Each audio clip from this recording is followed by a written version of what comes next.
Hi, my name's Jonathan Hicks. I'm back at the Dice Cup, and today I'm joined by Noah. Steve. Patrick.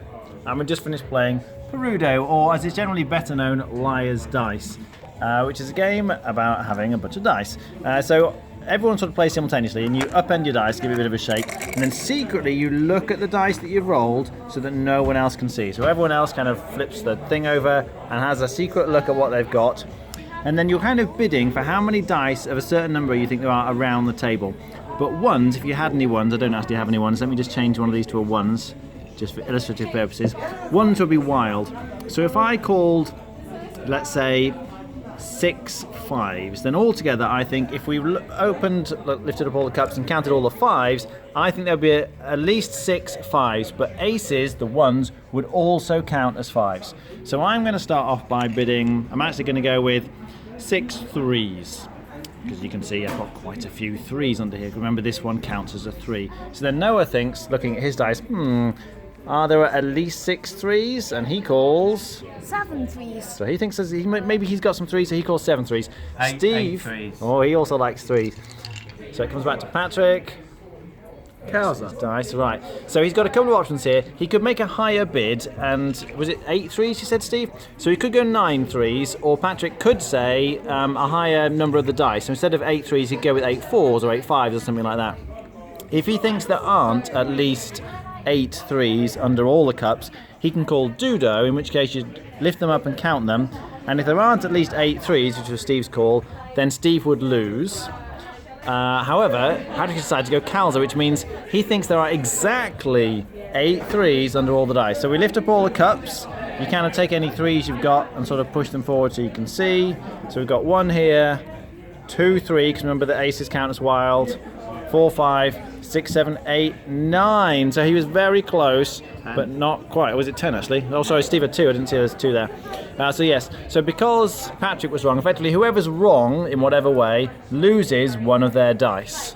So that kind of goes to the pool. You take all your dice, you plonk them back in your cup, and you roll them again. And we play another round. So you can see it's harder now for Patrick because he's lost one of his dice. He's only got 4 dice to look at. Having more dice, as you can see, obviously makes it easier to make the calls. So you keep playing around, sort of gradually losing dice. If you lose all your dice, then you're effectively out. One other thing that can happen is that if you get down to only 1 dice, you have a special what's called Palafica round, where because you're at quite a disadvantage with only 1, whatever number you call, if I start with say 2 3s, people can't change the number, so it would have to be 3s all the way around. So it makes it much harder for everyone else, obviously giving a slight advantage to the person with only 1 left. What do we think? It's a great game. It's got quite a lot of strategy. So also working out people's facial expressions as well. A bit of have you tried to bluff it? What are you thinking? Do you actually have any of that number, or are you just trying to fake it? But the only negative I'd have about this game is that once you're out, you can't do anything, and you just sit there doing nothing. But other than that, great game. Okay, Steve? Need to be better at bluffing. Yeah, it's good. This sort of game, this kind of double guessing, bluffing out with 5 5s and you haven't got any, or when someone said 4 5s and you're sitting there with 5 of them under your cup, I think there's 5, and you catch the next person out. Yeah, you generally don't want to be in a position where if you're playing this to win, you don't want to be in a position where you're challenging at all. You don't want to be challenging, you don't want to be challenging other people, because if that's the situation, you're never going to lose any dice. So you want to try and play it safe, but not too safe that it's going to come back to you. So that's quite nice. The opportunity to bet Calza, where if you're right, when you get it exact, you get a dice back, allows a bit more strategy into the game. I like Coyote better. I think it's much more important to keep your dice in this game, because in Coyote you can have 2 Tomahawks and still have the same chance of winning a particular round. Here, if you've lost 3 dice and everyone else has got 5, you're at a massive disadvantage. So it's really important not to lose early on and to kind of stay with the most dice, because then you've just got the most options. Patrick? It's really good fun. It's what I'd call the 3 S's: short, simple and sweet.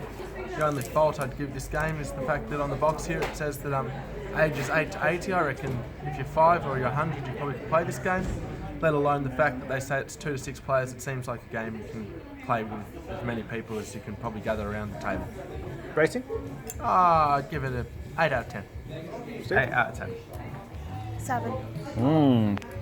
Yeah, I think Steve is right. Coyote is technically a better game, but I love Perudo. I've played it for years and years and years with my family growing up, and you definitely get better with practice. You know, I played it a lot. I'm pretty good at the game. It's partly about bluffing and reading, but a lot of it is what you call. You know, particularly if it's head to head.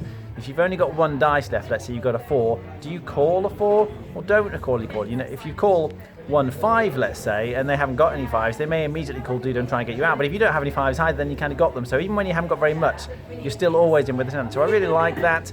Yeah, Steve says that it is a bit of a negative that as you do worse at the game, then you have a harder time because you've got fewer dice. So there's a kind of negative catch-up mechanic. It helps the winner in that sense, which is not great. But to be honest, although you get eliminated, once someone gets eliminated, the rest of the game tends to finish fairly quickly because most people are fairly low on dice at that point. So I think it's fine. As I say, as Patrick says, it doesn't take this long, which is nice. I love it. I've played it again many, many times. Happy to play it many, many more. I'd give it a 9 out of 10. Right, thanks for watching. That was Perudo.